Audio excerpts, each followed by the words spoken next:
Well, Alberta is questioning its place in Canada. Leadership.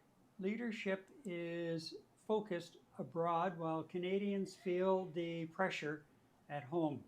And the Arctic is becoming a strategic battleground. Different stories, one moment. Canada is at a crossroads. From Montreal, I'm Gary MacDonald. And in Mazatlan, Mexico, I'm Eddie Tekalik. Indeed, Gary, this week we're tackling three heavy but necessary conversations. One, Alberta's renewed separation movement.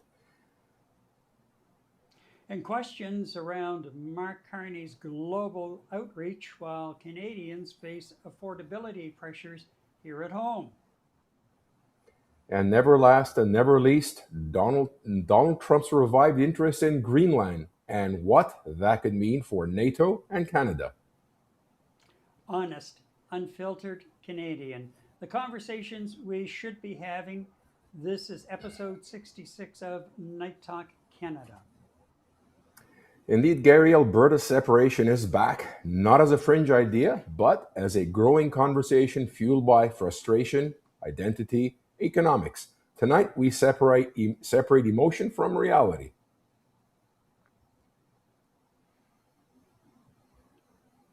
All right. So, Eddie, first of all, before we jump right into the whole area of Alberta separation, there's been a bit of a Mhm. separation here in Quebec with Premier Francois Legault announcing today that he is resigning as premier and will stay on until a new leader is chosen, but he will not be leading the party into the fall provincial election campaign.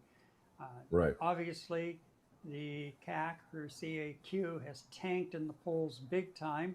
The PQ, hmm Parti Québécois, a party that is promoting a referendum within its first term, is out in front by quite a margin.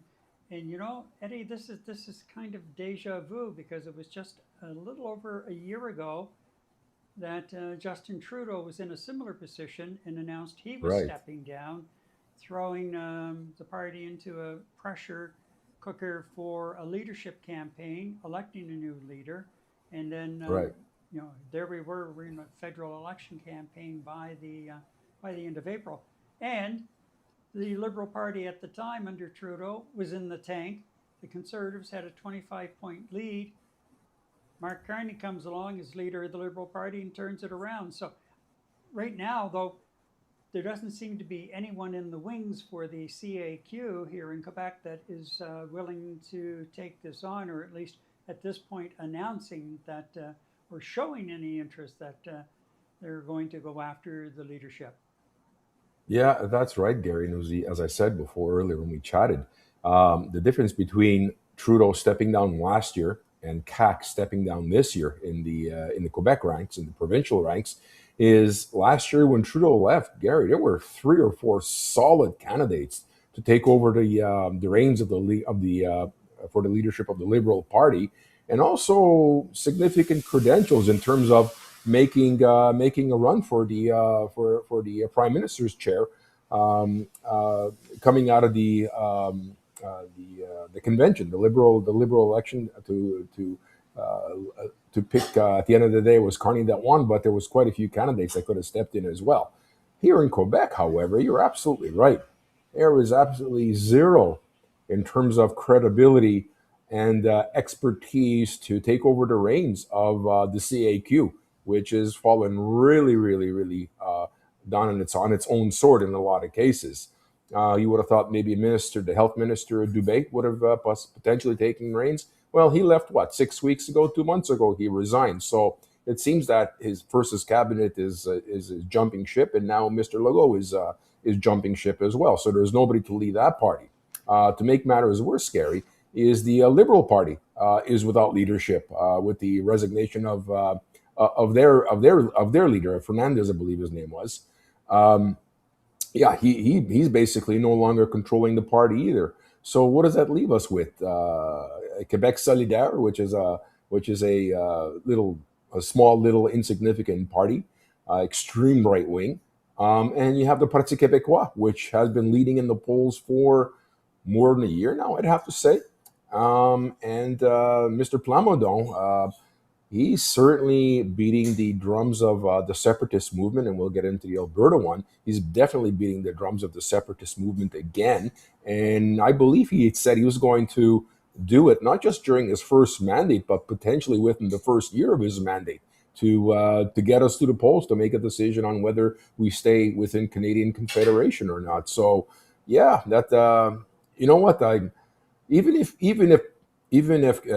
did not resign from CAC, Mr. Legault, he still would have been handed a huge election defeat, regardless if he stayed or not. So, you and I speculated the Parti Québécois here in Quebec was going to go into this election later this year for us in Quebec with a significant lead, and he's going to, I think, keep that significant lead at the end of the day. So, interesting times for us here in Quebec, Gary.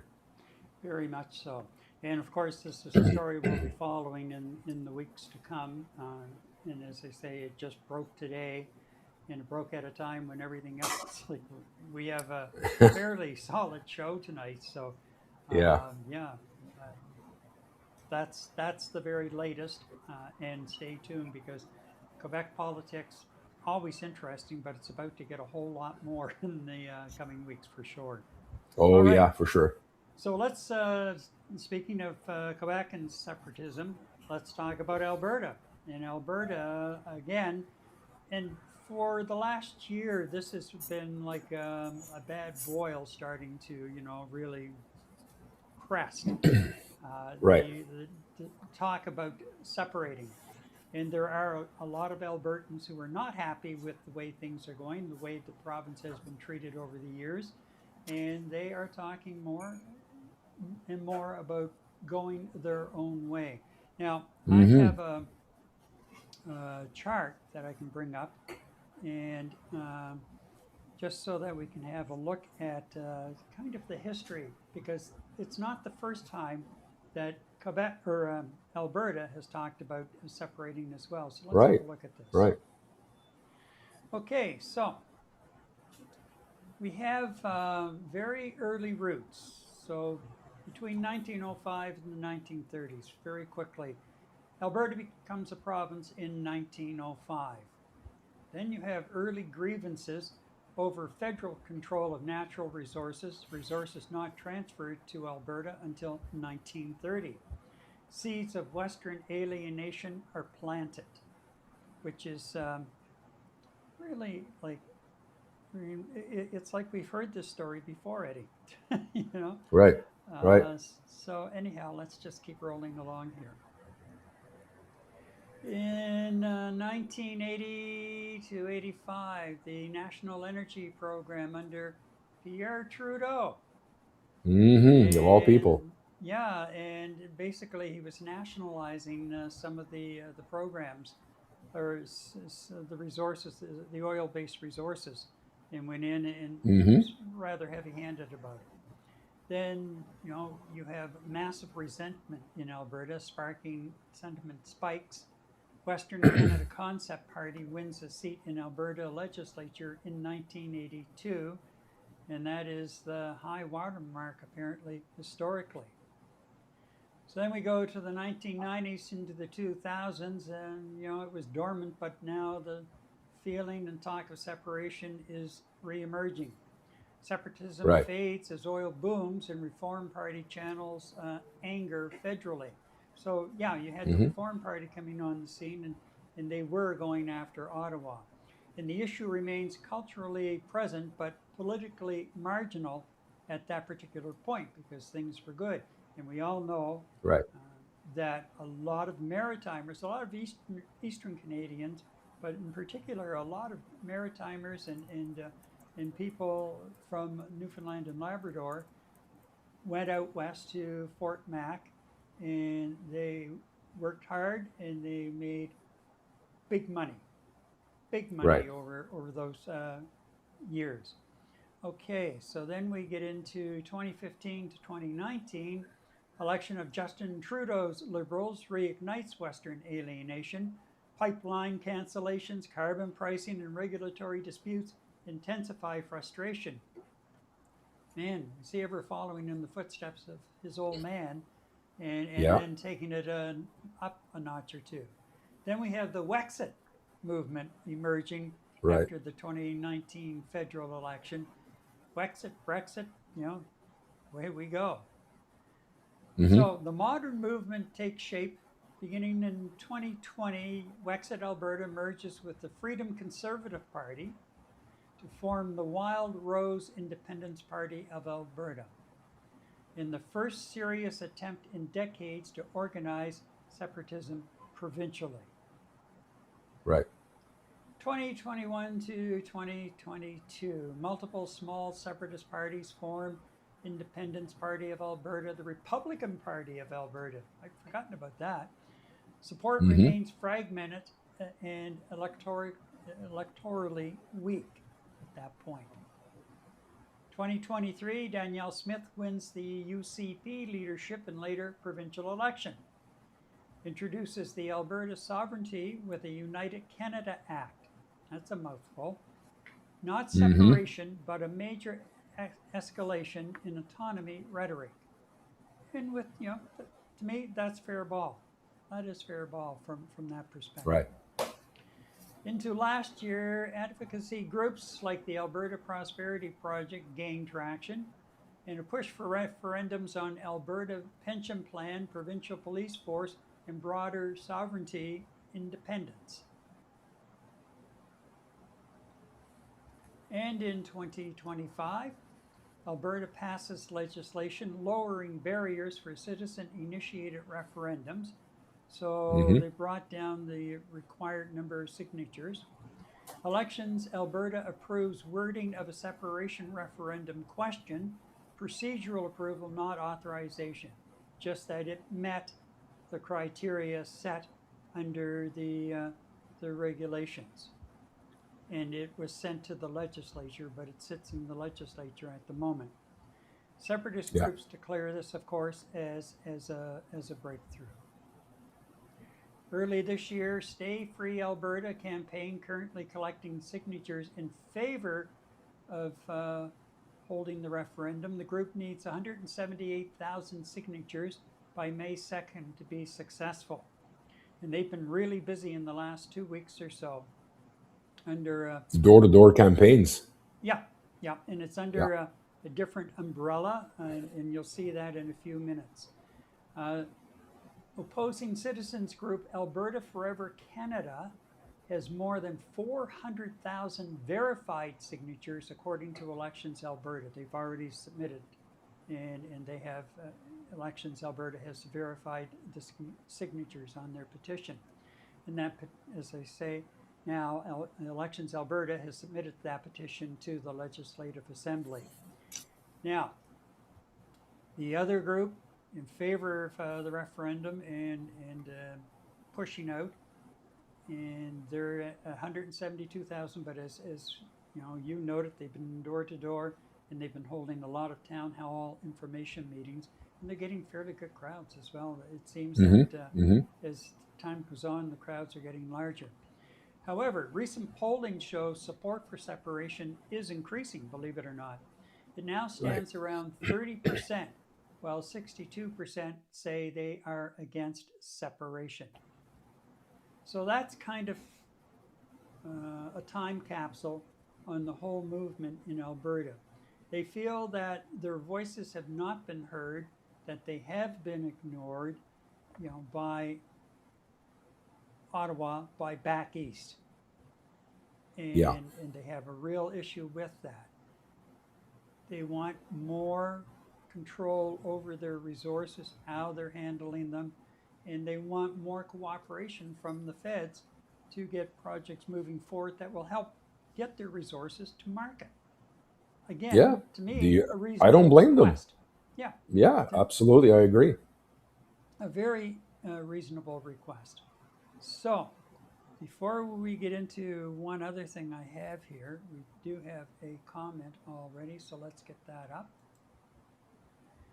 And Deborah says, before we let Alberta go, we should take a hard look at transfer payments. They are paying for provinces that block their progress. And really, are the actually have not provinces. And of course, she's referring to Hmm. Quebec, which gets the largest chunk, Right.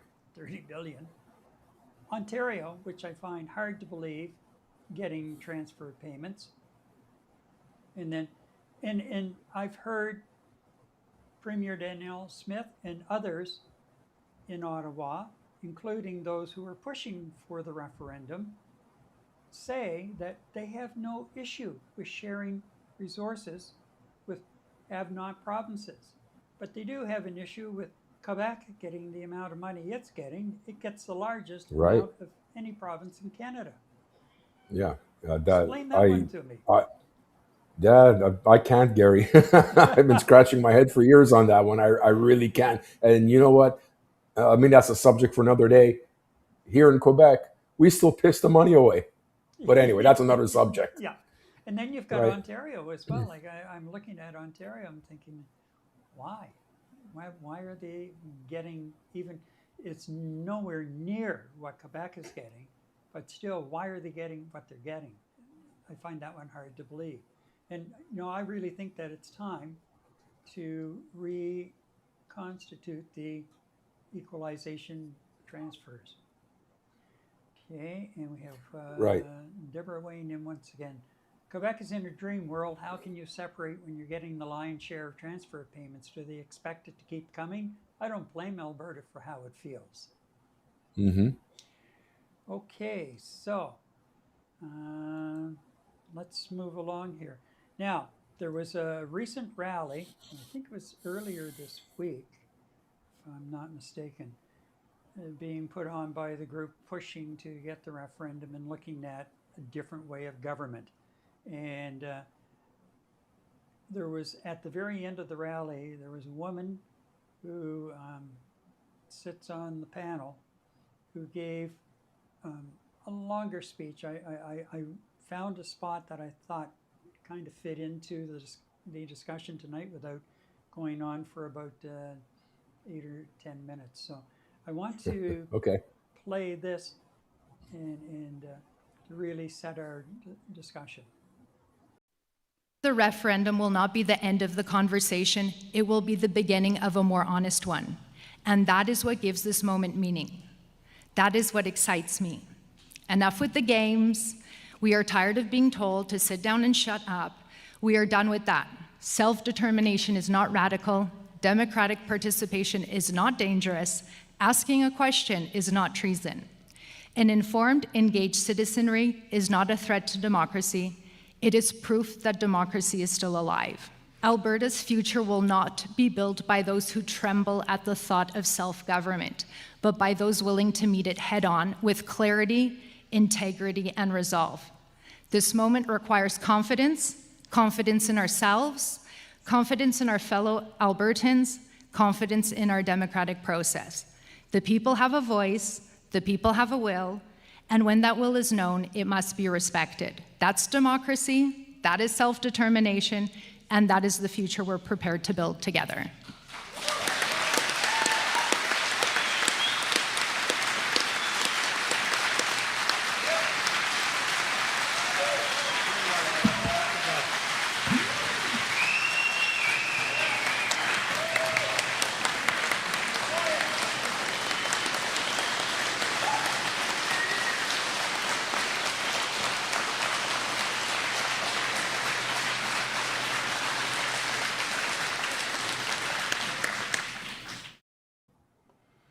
Now, I left that part with the crowd. I wanted you to be able to see the crowd they did have in that hall. Yeah.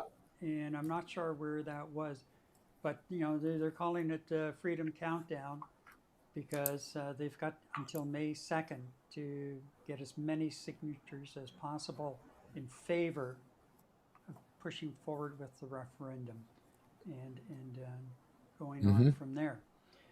Well, you know what? At least they've actually identified a full-blown, written in English, clear referendum question. Now, you know what? Hats off to them. They didn't beat around the bush. A black and white question, as opposed to what we had here in Quebec in 80 and 95, which was basically a convoluted half paragraph on do you want to separate, but we still want to be in Canada's best interest, and vice versa, scratch our back, scratch your back? Wasn't even a proper referendum question. So you know what? We basically went by, yes, we're going to separate. No, we're not going to separate, and just eliminated all that other fluff. So you know what? Hats up to the Alberta legislature for getting a clearly cut question that will be posed to the population of Alberta. I think that was well done. It's interesting in the fact that we're talking about Alberta, and when you listen to her talking, and it's too bad we didn't have time to play her whole speech, but we did. We don't. But she did talk about, there's fear mongering going on out there.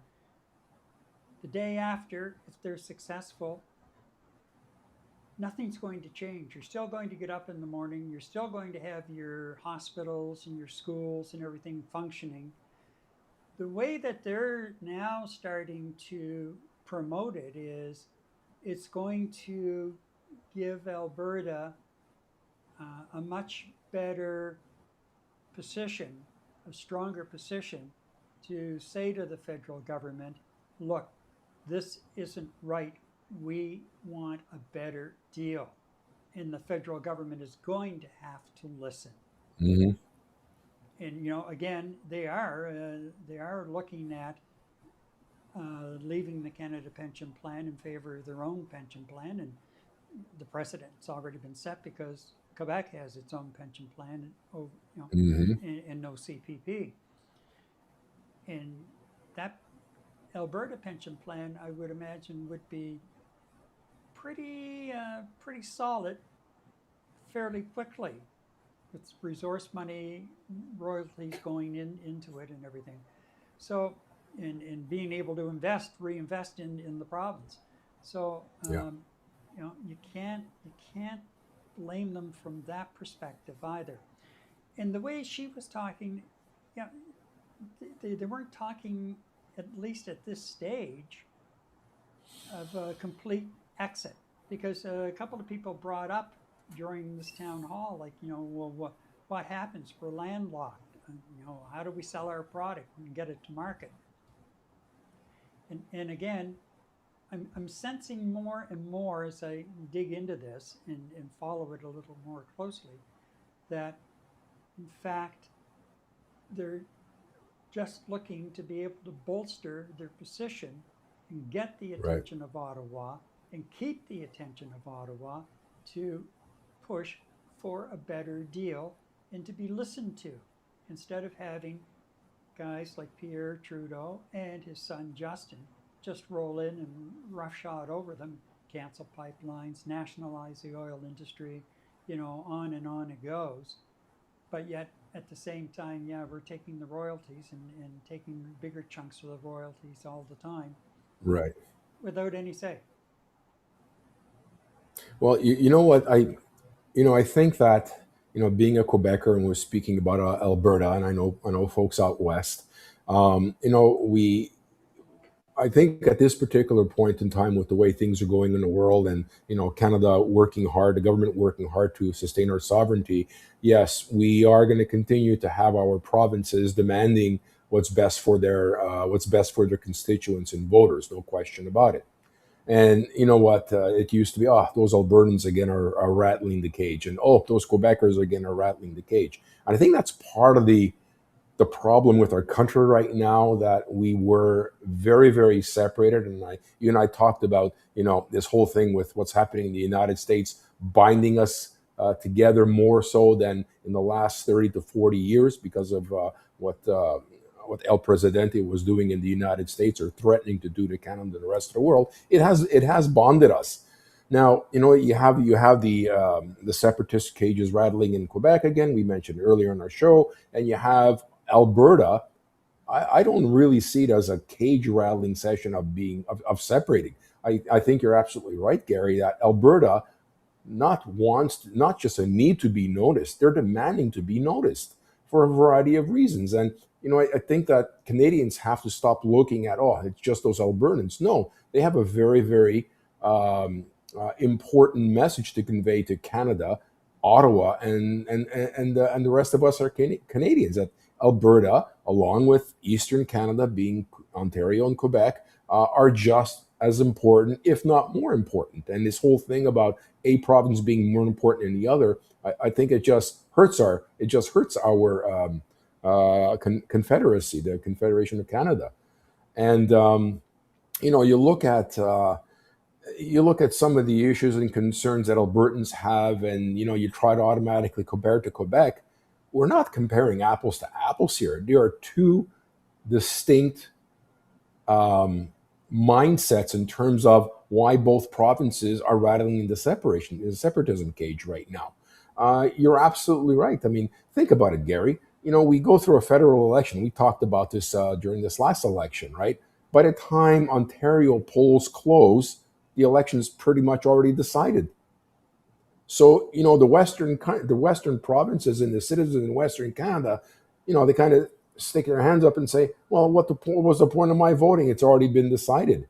That right there would alienate any state, province, call it what you want, whatever country. That's just a form of alienation in itself, just by the way our elections work here in Canada. So, that has to be fixed and that has to be reformed sometime, somehow and sometime. You look at Alberta's push for, a referendum question. I mean, it's pretty much rooted in economics and resources and power. Oil and gas, taxation. You mentioned the pension plan, and too much federal regulation. Whereas you look at Quebec's separation mandates, what they're looking for, it's all cultural. It's all about the French language. It's all about the culture. It's all about history. It's all about the civil laws that they're imposing nowadays, right? In terms of, Bill 21 and whatnot, the secularism laws here. So the reason why both provinces want to leave is completely different. You talked about how Ottawa treats them. Well, look, the Ottawa response has been so far very limited in terms of giving up any concessions.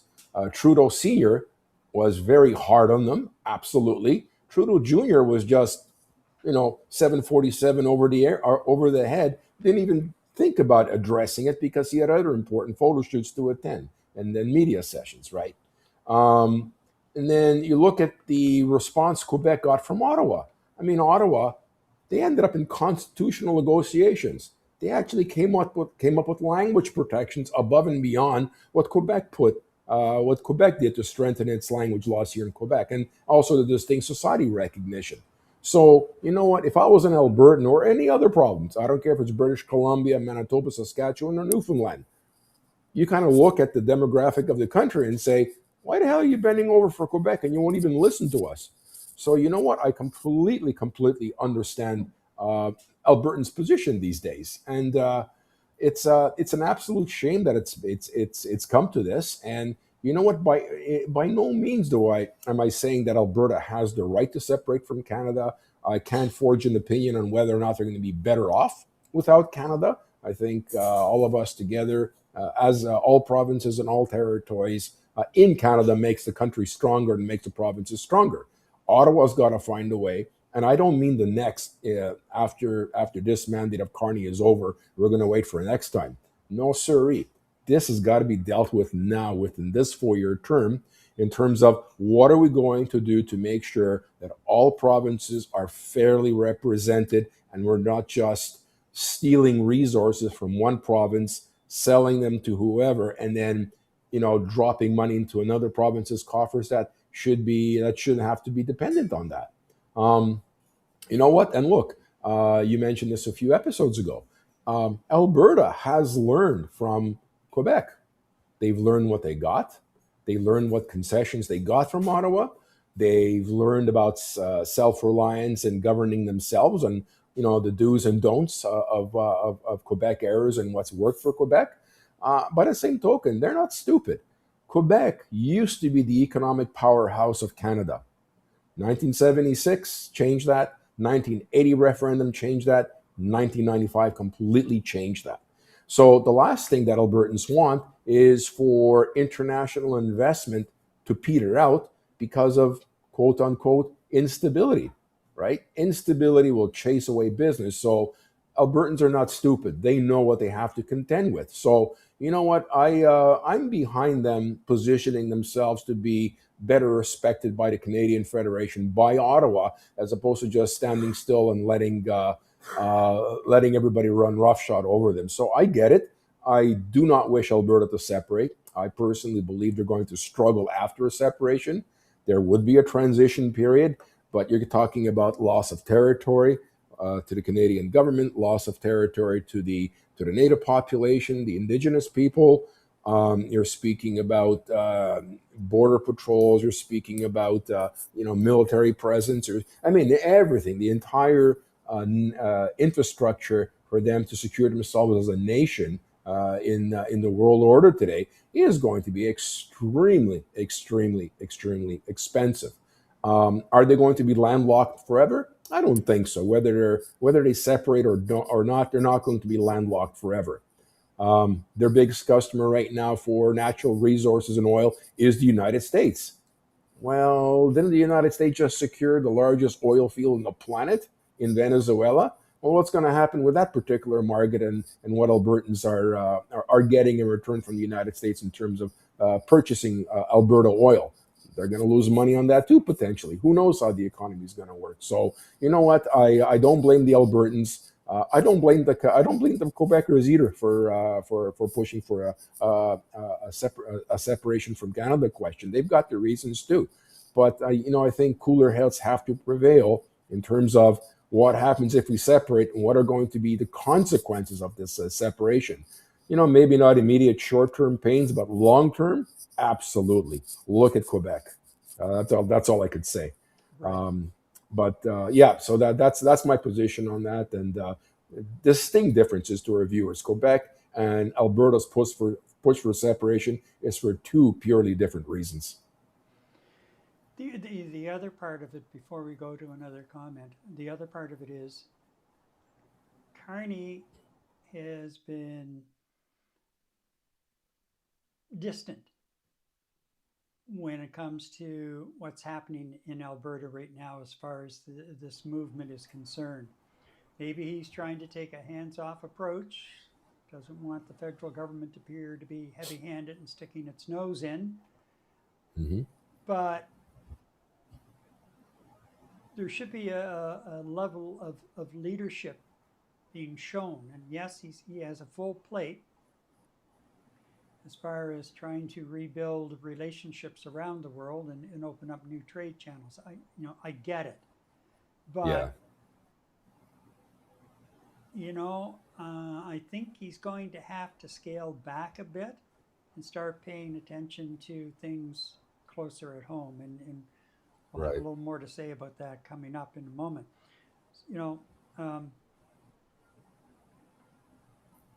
I guess really when people talk about Alberta separation, what they're really asking is whether Canada is leading or just reacting to frustration. And we want to know what you think about it. Drop a comment and let us know, and we will share it, just as we're going to share this one from Deborah. It's hard to lead when you're dealing with unstable governments. Carney's job is not an easy one, and I'm livid the opposition, instead of being sober second thought, is deliberately sabotaging.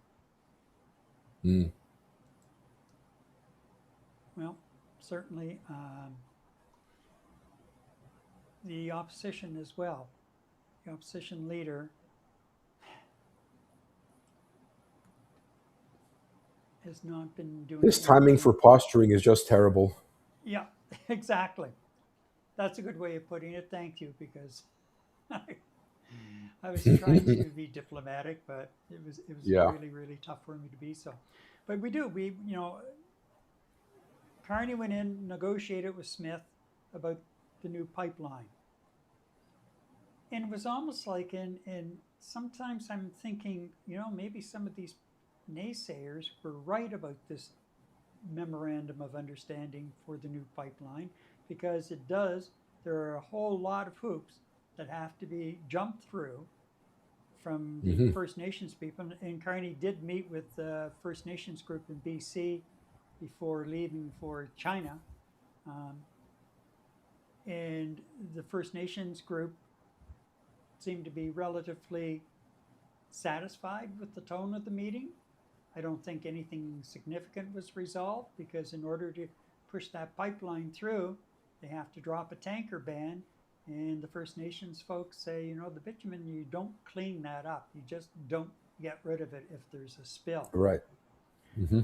However, I look at the other side of it, and we have bans on tankers going into our ports along the BC coast in that area, and yet you have tankers going back and forth to Alaska pretty much on a daily basis. Yeah, not too far off our BC coast. Exactly. So, you know, there has to be some give and take there. But beyond the memorandum of understanding and a couple of meetings with Premier Smith very early on, in which she was on side, and of course we were right at the beginning of the trade war as well with the US, there hasn't been really a lot happening from the level of the Prime Minister down through the cabinet, even as far as Right. Alberta is concerned, and in looking at this. Now maybe they think that this group's not going to be successful in getting the number of signatures that's required to push it through. But that's not the point, is it? No, it's not. No, it's not. Is that leadership, or is that a lazy approach? Yeah. Well, you know what? The man's got a lot that he has to deal with right now. In terms of, I mean, he's dealing with he's dealing with the ongoing sovereignty and existence of our country right now, and you know that takes precedence over everything. And we're talking about, you know, both from sovereignty and military perspective, our alliances, and economically. That's got to be top right off the bat. And you know what?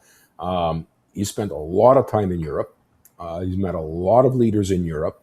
There have been quite a few gatherings, the G7 summit and other summits around the world that he participated in. And you know what? We have a lot of dependence on Carney's success in China in terms of helping our poor farmers out in Middle Canada, in the prairie provinces, in terms of reestablishing a clear-cut understanding of, you know, what's being tariffed, why are we being tariffed on certain items, why are the Chinese being tariffed on certain items. I know there's going to be a huge discussion on the EVs and our tariffs on the EVs. I know Premier Ford is against any sort of reduction in levies and tariffs against electric vehicles from China. But you know, like you all were saying, Gary, there's always room for compromise, and there has to be a give and a take. And there was always going to be the peanut gallery, and the pundits are going to criticize the gives as opposed to the takes out of all this.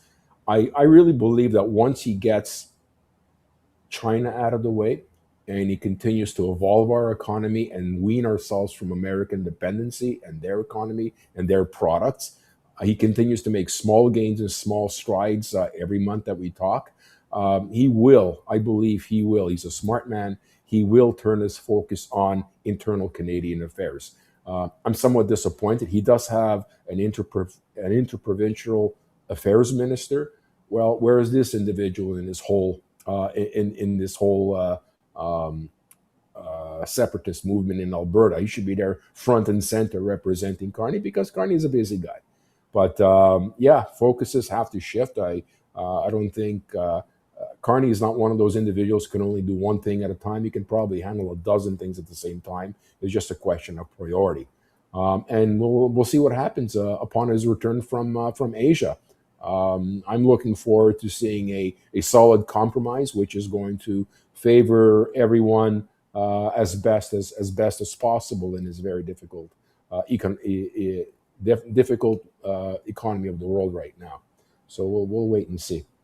Well, let's leave it with this note, and that is Prime Minister Jean Chrétien, in the last referendum here in Quebec, which, as you know, was really, really close. Yeah. It was tight. Was very late to the party to start Hmm. rallying support. I don't know if he didn't take it seriously or what the story was, but the feds were late to the party as far as getting out and getting the other side of the story out. And it damn near cost them the country. Yeah.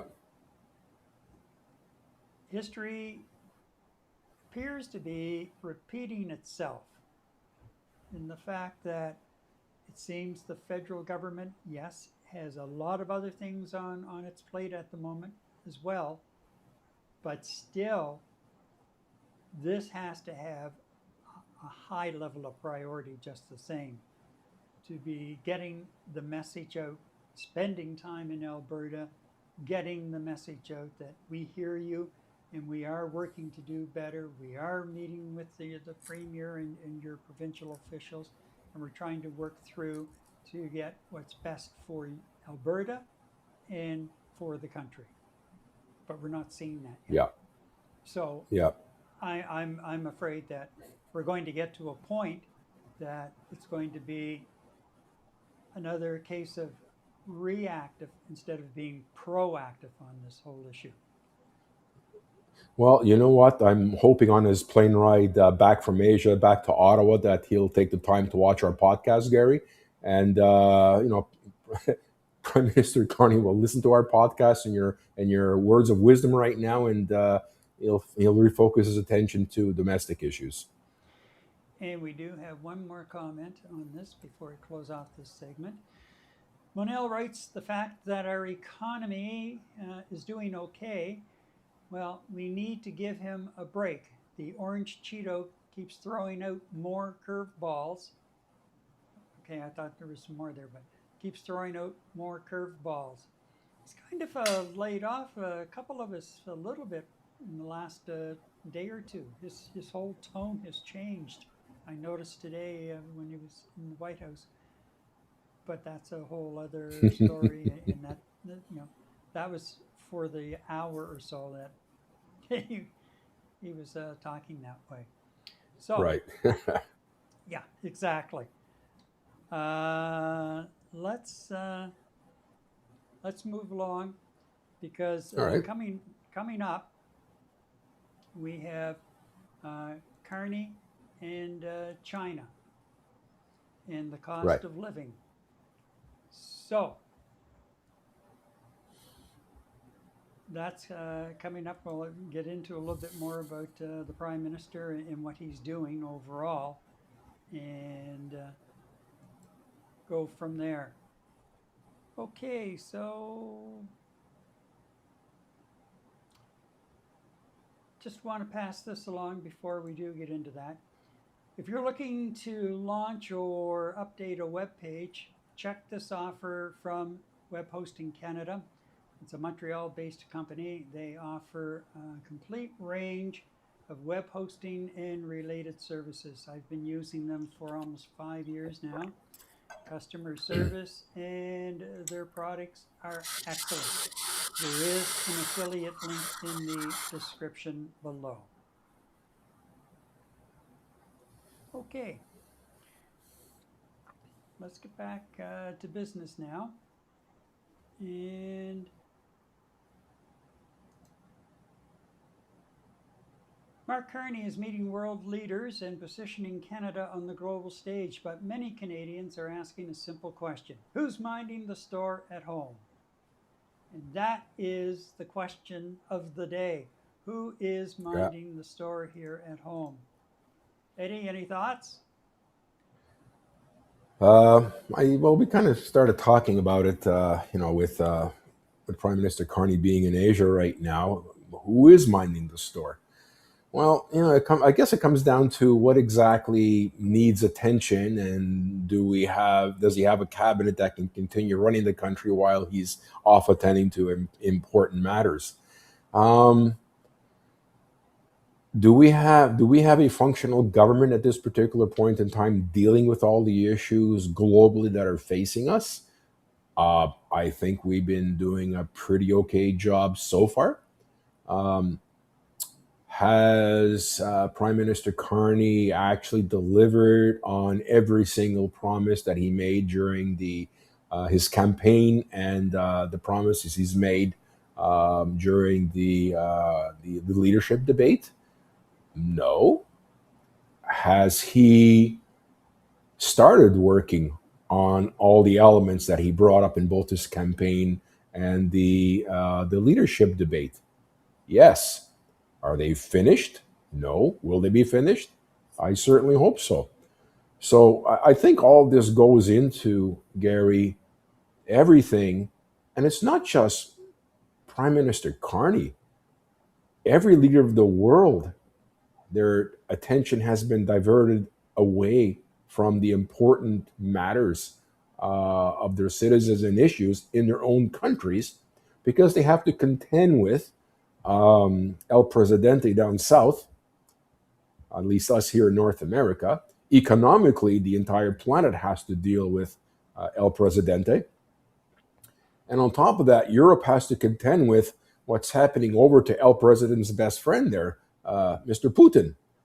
So the world's leaders, as opposed to evolving the economies of their countries, continuing relationships with other countries, solidifying those relationships, building economies, building partnerships, all of that, I'm not going to say it's playing second fiddle, but room and time has to be made to deal with the threat of the United States of America and what's coming from Vladimir Putin in terms of his escalations in the Ukraine and what that means for the rest of Europe. So I kind of put Prime Minister Carney on the same level as every other leader around the planet. They have a lot on their tables right now. And you know what? Do I want to be selfish? Absolutely. Mr. Carney, stop dealing with everything else that's going on in the world and deal with us in Canada. But I know that would be foolhardy and that would actually be detrimental to our country in these very trying times, Gary. That's where my thinking is right now. Well, Carney's coming under some criticism now about the amount of globe trotting that he has been doing. Yeah. And I would suggest it's fair criticism.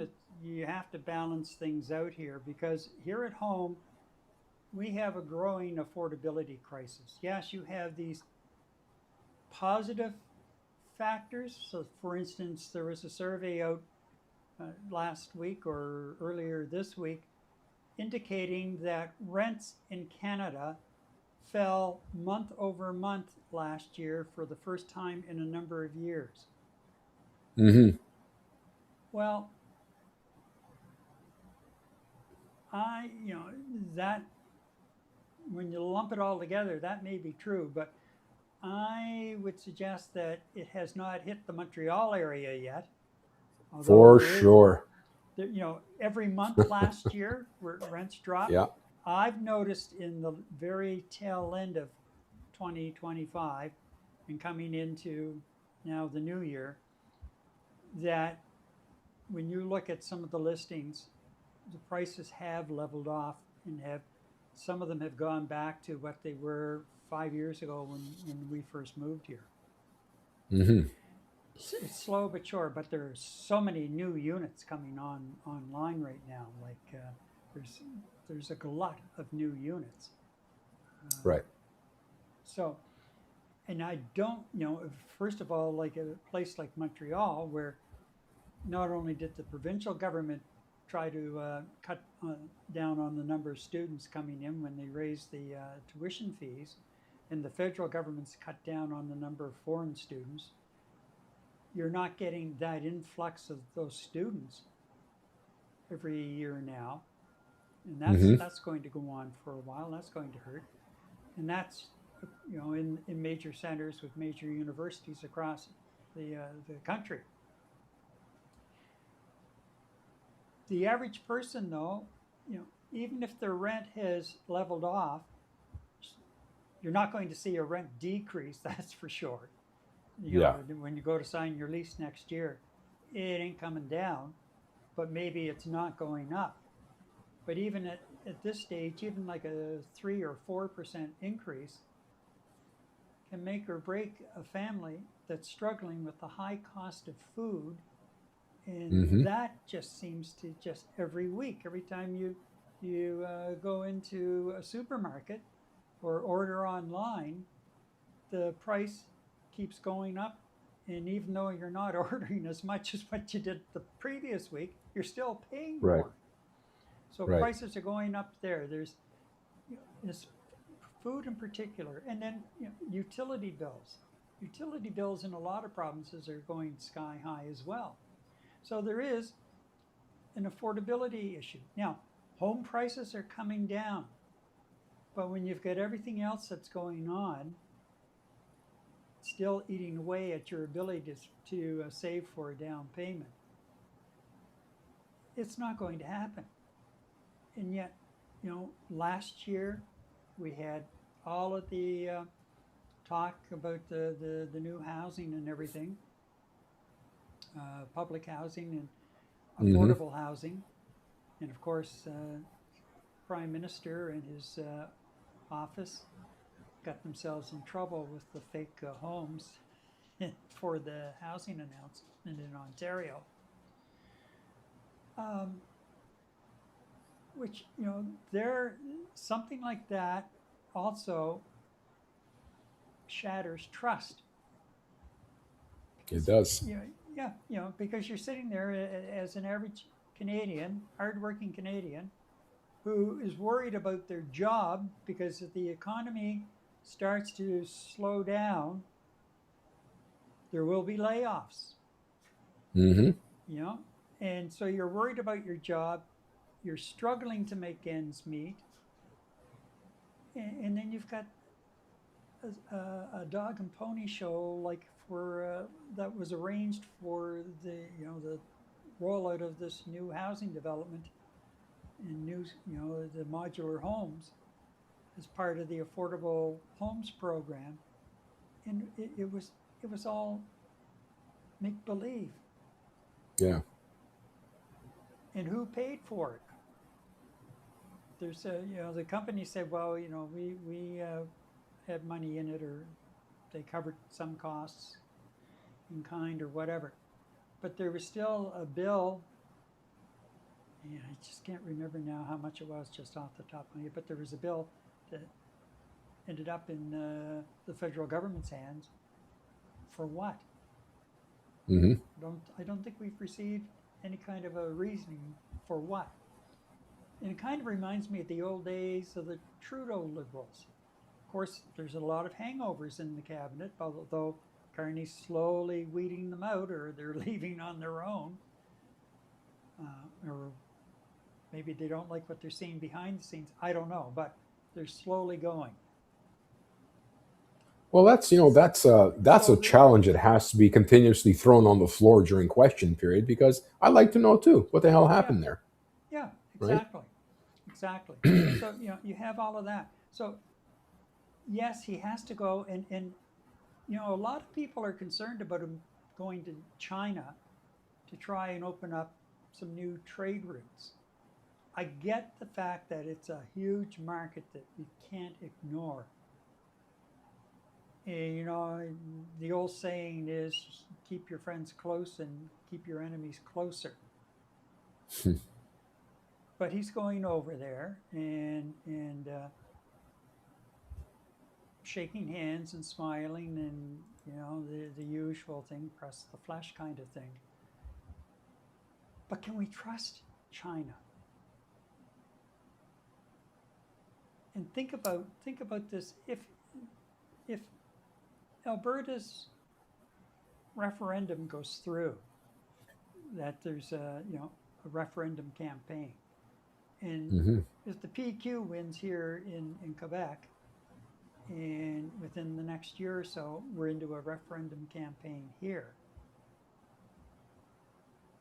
with social media and the bad actors in Russia and China interfering with our political process through social media platforms, is that where we is that where we really want to be dealing? I'm really torn on this trip. I know it's a huge market. I know that. But again, I just come back to, can we really trust them in the long run? Yeah. Well, I guess it kind of goes to who can you trust these days? Like, Well, that's the other side right? of it.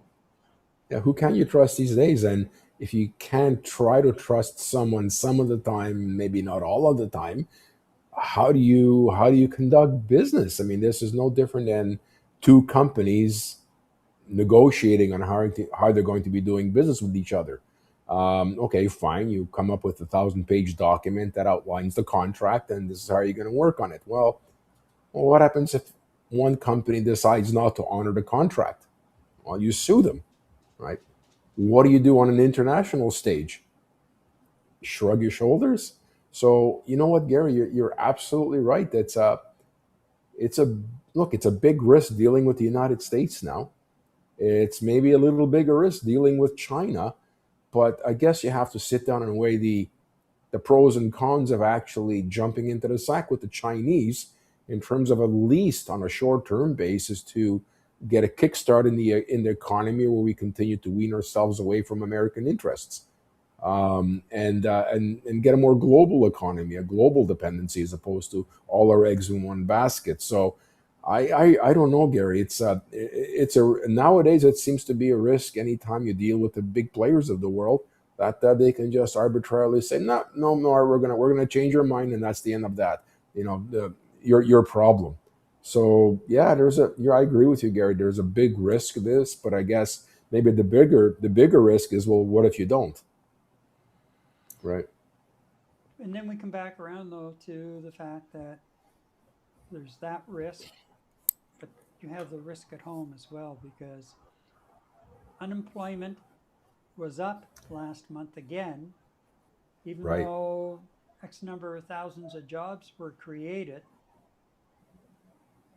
What sectors really benefited from those jobs? Were they full-time jobs? Were they, Right. regular full-time jobs? Were they Christmas end of year blitzes? What were they? It's coming to a point again, as I said earlier, trust. And I think Hmm. the government's trust level is pretty thin with the average Canadian at the moment. We've all been willing, given the trade wars and everything, we've all been willing to give Carney and the Liberals a lot of runway. Right. But I think they've hit the point where like when you're rolling down the runway, there's a certain point you hit, and you have to take You off. got to. Just, yeah, you Right. got to go Right. because you don't have enough runway to stop. So I think the Liberals are nearing that point, and again, it comes back to leadership. Mark Carney's leadership on the world stage in renewing our position on the world stage has been top notch. However, I think, again, as I said earlier, it's time that he starts balancing it a bit more and coming home and paying Hmm. attention to what's actually happening here at home. Yeah. And there's a lot going on here. Yep. Yeah. Yeah. That's where I see it coming from, because you know global meetings are great. They matter, no question. But the average Canadian still wants to know, as far as, is leadership reacting to what's happening in the world events, or leading on life at home? Are they leading Yeah. on life at home? Are they Yeah. I helping? would agree with you, Gary. It's been one-sided. Uh, more on the international stage as opposed to on the domestic stage. So I get exactly where you're coming from. As myself as a Canadian, I know as you, it's like, okay, I know it's important what you're doing out there, but it's time to turn your attention to us a little more, or a back and forth, like you were saying, a better balance, right? Hmm. Okay, let's go to the comments again. And, oh, Serge. I was going to say that. Who can you trust these days? Okay, thank you, Serge. And let's go to Joe. It's quite the quagmire, isn't it? You don't trust China, but look at what's happened with our so-called friends and neighbors to the south. Canada needs to diversify and make the best deals possible. No question, Joe, and I think I I totally support that. I just think we have to be very cautious with this particular character in China in Hmm. that whole approach. Number one, because there's a lot of bad blood there. Look at the two Michaels, and we can go on with the Chinese, so-called Chinese police stations here in Montreal and Toronto and in Right. Vancouver. And eventually he's going to be traveling to India again. Our relationship with India over the last number of years has not been that great, and Hmm. for what seems to be reasonable concerns as to what's happening there. But again, there's a large market, a huge market that needs to be tapped. Okay, and Monel comes back with, if we don't have an economy, it will hurt Canadians, so he has to make sure trade is solid. I don't disagree with that. Guess what I'm saying is we have to balance it more. He has ministers who can go and at the very least spend more time doing some of the face-to-face stuff. And then when, like in the corporate world, Eddie, like once you get all of the contracts lined up, you bring the CEOs in to smile and press flush in front of the cameras and sign the Yeah. contracts, and everybody goes away happy, right?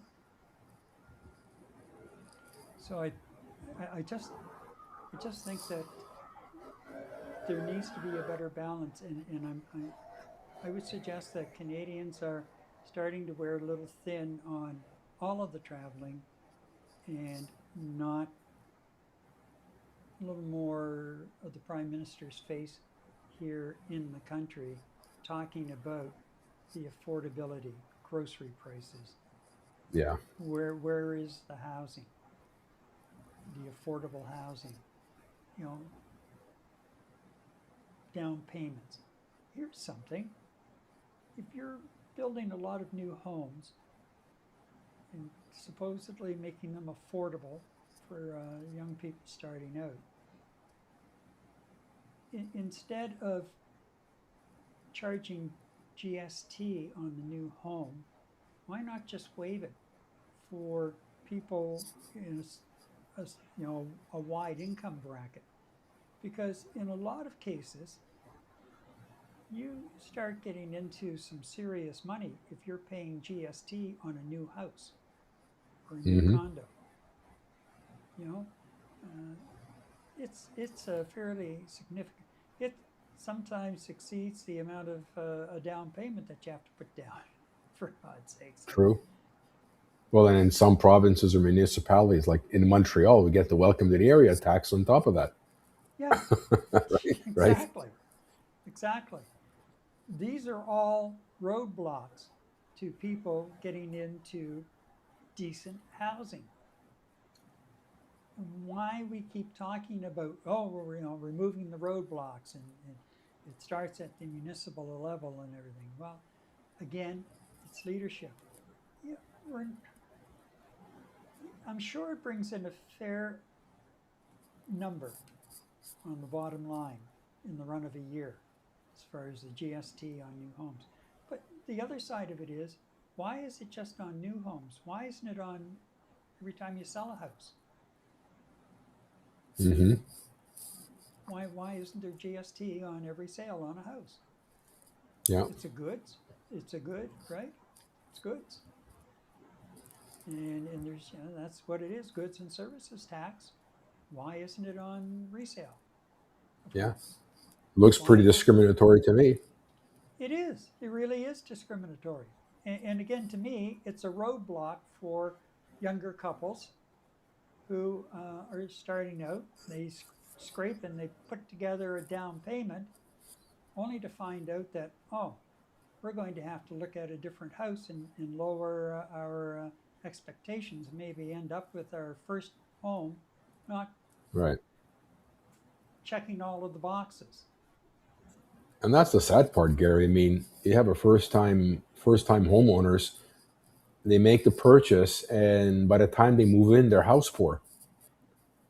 There Yeah, isn't much else left for anything else that, so yeah, it's something that definitely needs to be fixed, Gary, on top of the affordable housing issue, the homeless issue, and all that. I mean, that all ties into each other, and uh, it, it's not just in Canada. The rest of the world's got the same problem. There's got to be some ways to be able to rein in the horses and make things more affordable above and beyond just the housing. You mentioned before, there's the groceries and the utilities. They just keep on going up, and we see very little for it. So yeah, absolutely, something needs to be done. And you know what? I Why not Canada be the leader in the world in demonstrating a model that other countries can actually look at? We've done very little of that recently.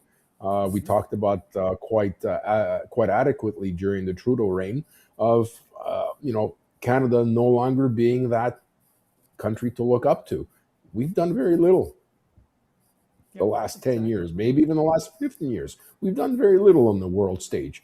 You know what? Can you imagine we came up with a model for affordable housing that works for our people in Canada, that other countries can actually look up to? I'd love to get back to that stage. And you know what? We cannot wait another 4 years. Carney's got to do something soon, within this 4 years. Otherwise, myself, along with a lot of Canadians, will be looking at casting our vote elsewhere. But you know what? I still have faith in our present government. Um, I don't have faith in the opposition anymore to hold the present government under check. Hopefully, that's going to change within the next few weeks, and see we can get some progress made on this. We need something done for affordable housing. I'm retired. You're retired. I can't afford a 5% rent increase. I mean, that's a killer. Yeah. Oh, it is. No, you know. no, no, no doubt about it. So we'll wrap up this segment, Eddie, with going back to the question I asked earlier, and that is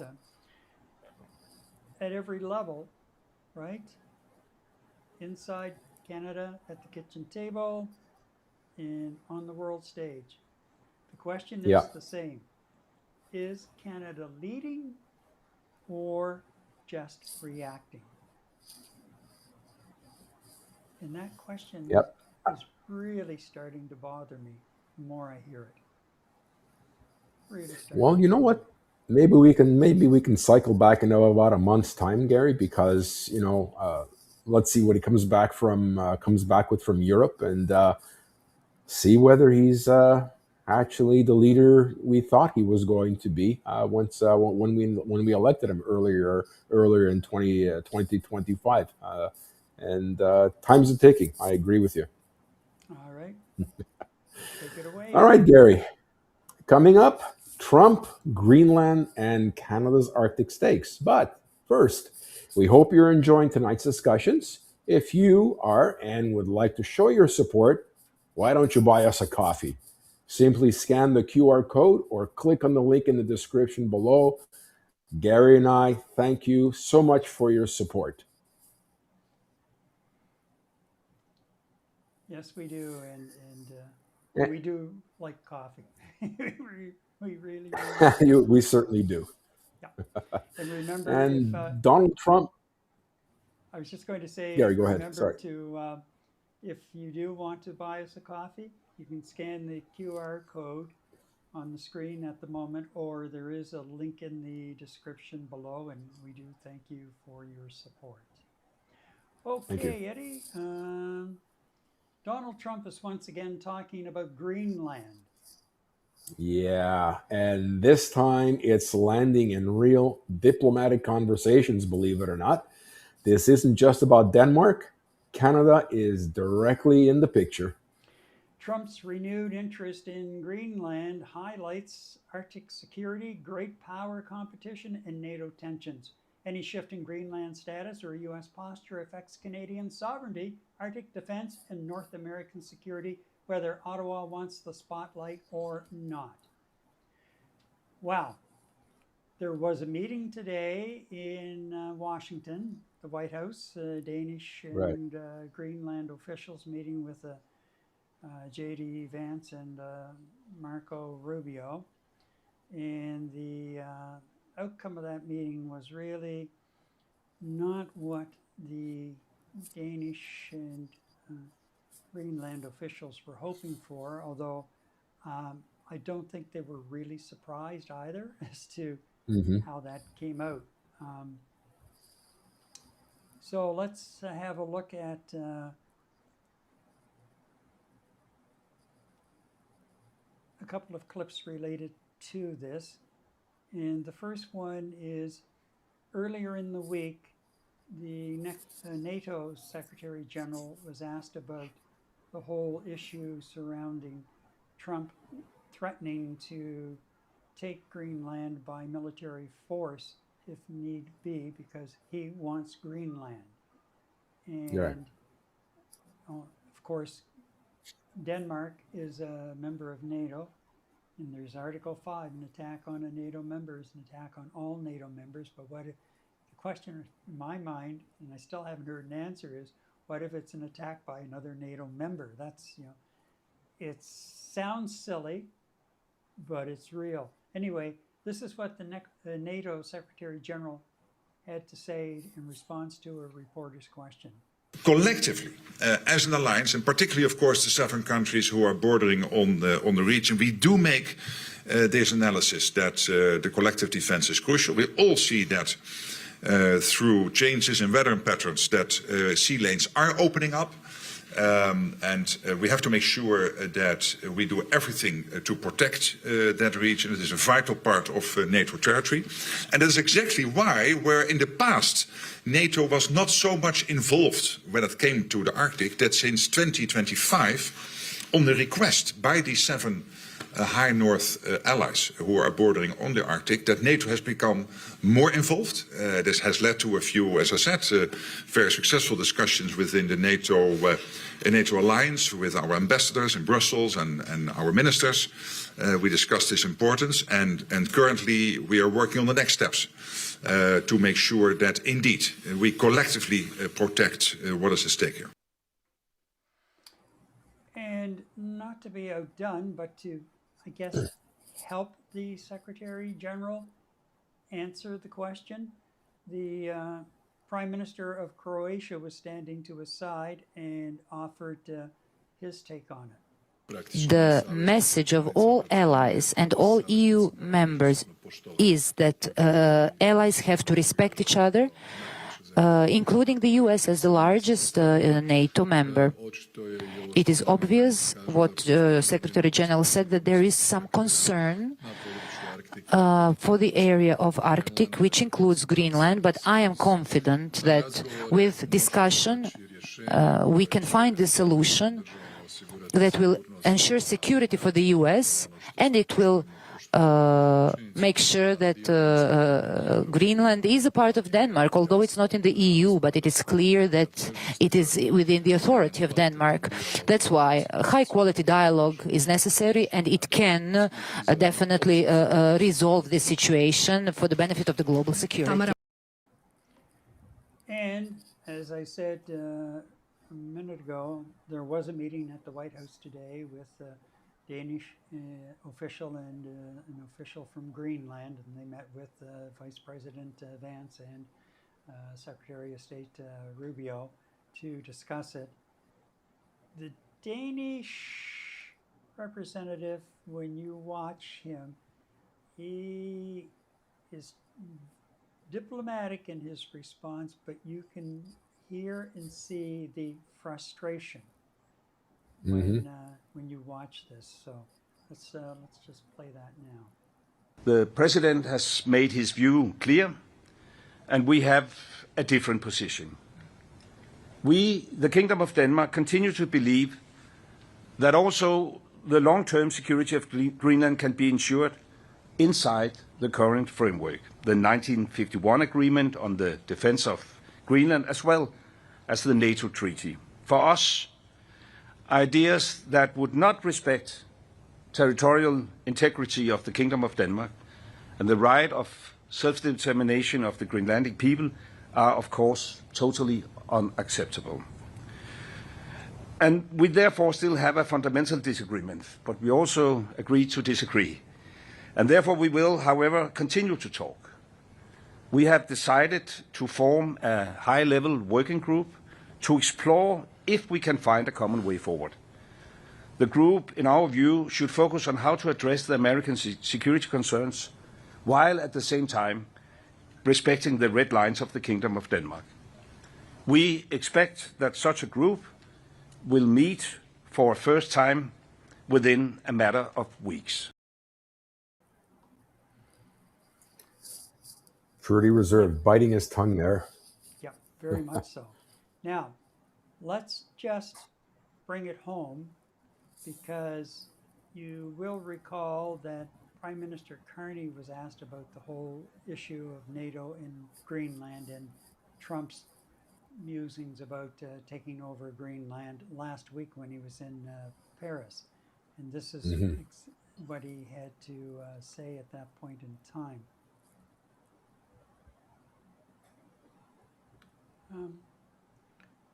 And we're not going to have that, actually.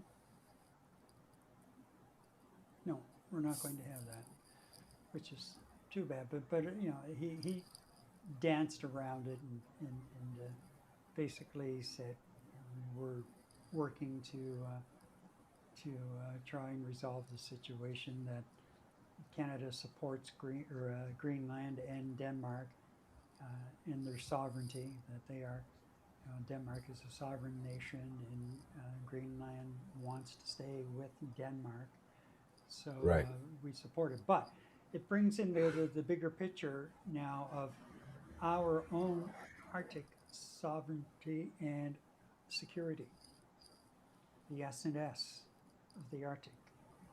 And that's why there is a lot of focus being put in as part of the replenishment of the Canadian military, a focus on the Arctic. Because don't forget, just across the horizon on the other side is Russia. And they have been building a number of bases along that edge, that northern edge of Russia, where you know, they're butting or close to butting up against us. So they're not that far away, and the Chinese have an interest too. And as Deborah just popped in to say, security is not the issue, it's an excuse for obtaining mineral and control of passages. Exactly. I mean, that sums it up. That's what Trump's after. Yeah. Because the U.S. has a long-standing agreement, goes back years and years, with Greenland to have military bases, and they did. And I think it was maybe the 70s into the early 80s, in that time frame, somewhere in there, they shut down those bases, packed up, and went home. And they've been offered, you know, the agreement is in place, and they've been offered the ability to go back in and reestablish those bases if they're concerned about security. Right. and Trump really wants nothing to do with it. Now, I did catch a very quick clip over supper time of Trump in the White House. He was doing something today, signing some kind of an agreement. He had a bunch of people and some kids in the office signing this agreement. And he was asked about the meeting. And like Iran right now, he's kind of toned down on a military strike on Iran at the moment. Today, he was in one of those, I guess, moods where he's toned that down. But he also toned down his talk about Greenland in the response. Essentially, he said, well, you know, we're talking. And they came in and they said they're doing things to beef things up. He said they added a new dog sled patrol. What's a dog sled patrol? Yeah. That's what he said. In the meantime, Yeah, and I heard that. yeah, exactly. And in the meantime, the Danish foreign minister, who we just heard a minute ago, earlier in that news conference, said that they have spent a lot of money in beefing up their military and equipment, and they have more to do and to help with Greenland as far as making sure that it is secure. And Right. it's all about the minerals. There's no question. The minerals, the resources. Yeah. As it is Yeah. all about the minerals and resources in our North Country as well. Correct. And Trump has been pushing for that, and he just keeps kind of pushing away at it. So far, again, you know, it's almost like we're doing a report card on Mark Carney tonight. And again, yes, he's been busy. There's no question. Well, you know what? It's been a year. I think we should be doing a report card. Yeah, there you go. Right. But you know, it has. He's busy. We know he's got all of these other issues. But again, this is one of those things at home, and where people are starting to get antsy, and even the opposition now is starting to mention this from time to time about the fact that he's spending more time on the road than at home, and things may be starting to pile up. So he's got to get a hold of it. Let's go. We have another comment here. I'm bringing that up. Joe says, diplomatic discussions mean nothing to Trump. He is an unhinged rogue actor threatening the safety of the entire world. Unhinged, bang on, Joe. Yeah. He is just, he's just a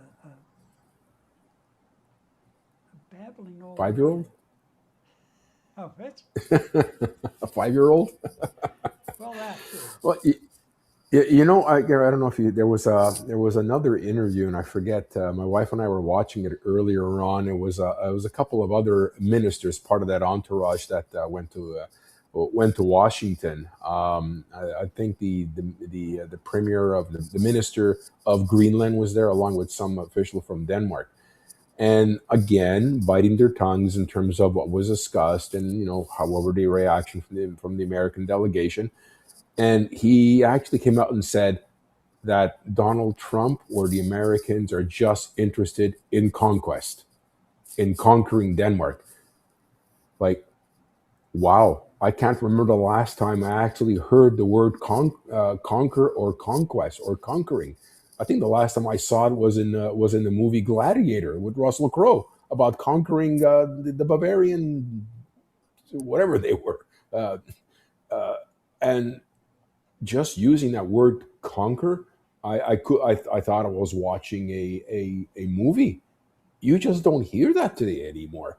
What are we talking about? We're not in the 1700s or the 1800s where the British Empire was expanding their empire and conquering these countries down in Africa and Southeast Asia and whatnot. I mean, you read this in books and part of novels, but for a minister in today's day and age to accuse a country of being interested in nothing but conquest and conquering, holy smokes, Gary, especially in this side of the world. Both my wife and I were really, really taken aback by those words coming out of the Danish delegation. But it's true. And the other part of it is I was reading an article last night, and they were talking about the fact that at that point Trump was really seemed to be hot on launching a military action against Iran, and he said it's Yes. coming. And today he's rather subdued and kind of off in another world, and it's like almost non-existent in his mind. But Yeah. but what they were saying in the article, and when you think about it, it's true. He has been the so-called president of peace, as he calls himself, Pop. Um, he he has been using more military action. You know, Hmm. bombing here, bombing there, and it seems that he's pushed it to a point where now he's really getting hung up on the power that he has. And the only thing now really that can hold him back to any degree, because he's surrounded himself with yes people, is the military. The generals. If something comes up, their sworn duty is to the Constitution, not to the commander in chief. And they have the right to say no. Yeah. Who's going to be the How first far to is that going disobey to a go? major? Yeah. Who is going to be the first to disobey a major order? And is Congress going to support that decision by the military commander? This is just, oh my God, this is so convoluted. It is just so convoluted. Congress has been powerless to stop him from doing anything now. It doesn't matter if he's breaking the law, United States law, if he's breaking state law, if he's breaking federal law, as I mentioned, if he's breaking international law. There just doesn't seem to be any entity within that government. And I think you said last week there really isn't a functional government in the United States. Who's going to claw this guy back? As Joe mentioned, he's unhinged. Who's going to pull this unhinged person back if it's not the Congress? And you know what, Gary? Scary as it sounds, I think you're getting to the point of being more and more right with every week that passes by. Military. Yeah. What's the military going to end up doing with all of this? There's going to be something that comes along, and one of the generals will say, "Sorry, Mr. President, Right. no." What the tipping point is going to be, I don't know. But like we're only going into year two. Another week, I think it Yes. is, and it'll just be Yeah. a year under our belt since he was sworn in. So, we still have another couple of years to go through this. And Joe says, waiting for the day Orange Man kisses the dirt. I That guess he's is. reading the obituaries too. Oh, I guess he is. yeah. However, we come back to the fact that the new, as they call themselves, the new government, Canada's new government, and after a year, that's old, but is focusing on our Arctic. Well, Hmm. we've got to get some decisions made and rolling. There's still no final report or decision made on the F-35 deal.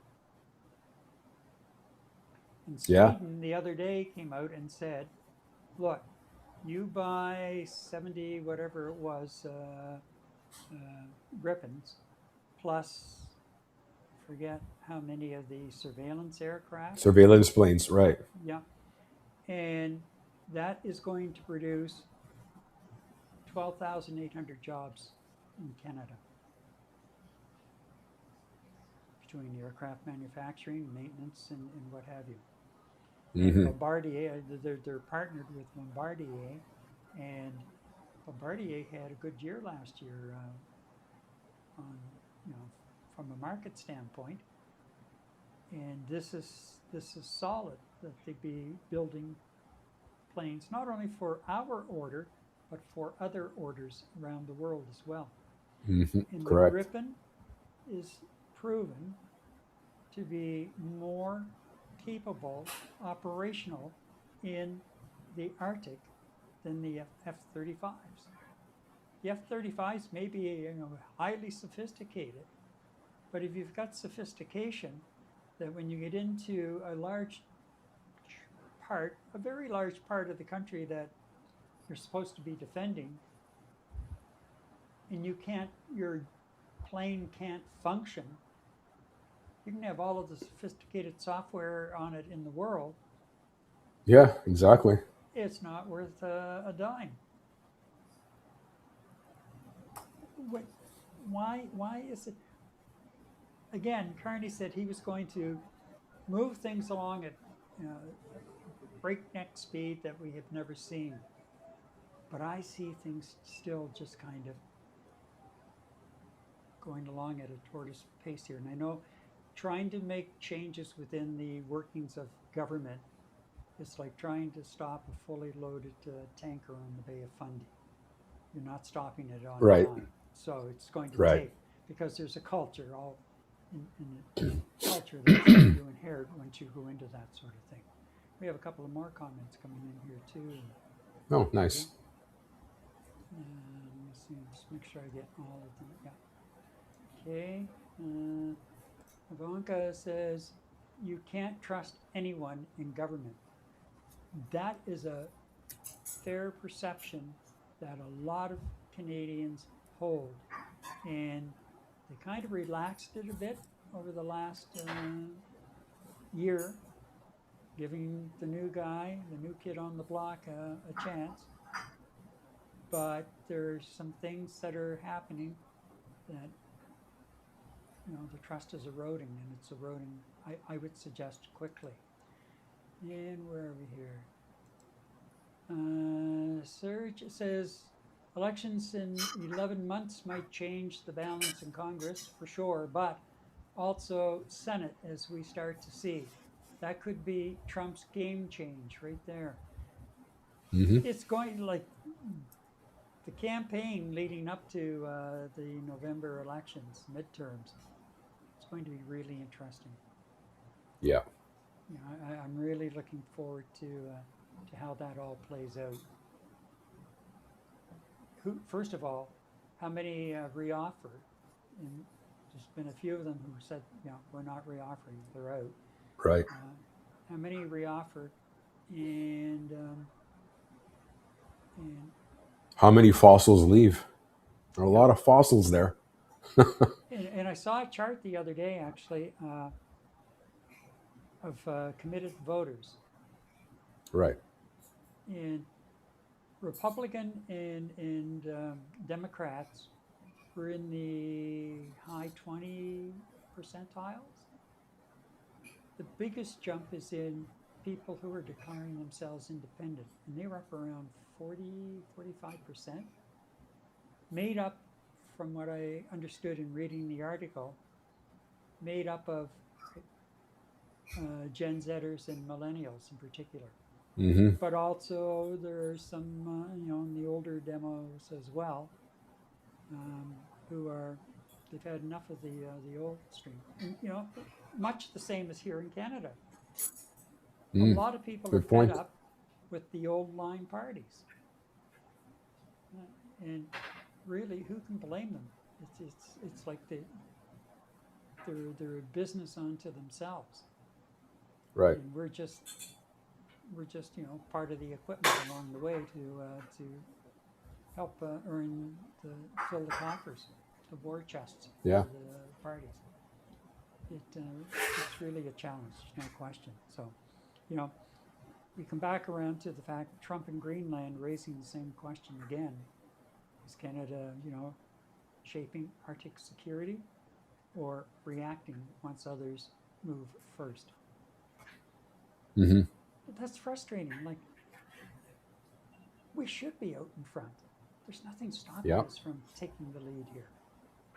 And to me, that's as important for the country and the pride in the country in kickstarting the national economy as getting markets lined up offshore. True. Yeah. That's how I see it. So with that, Eddie, we should probably call it a wrap. Oh, we have one more comment coming in. Joe's weighing in. Cancel the F-35s, build a BYD EV plant in Canada. If any of the auto sector moves south, and Trump will surely have a jammer.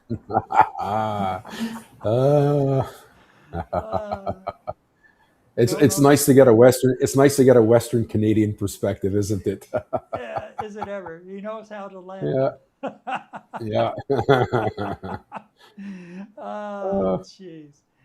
Well, with that, let's wrap this up this way.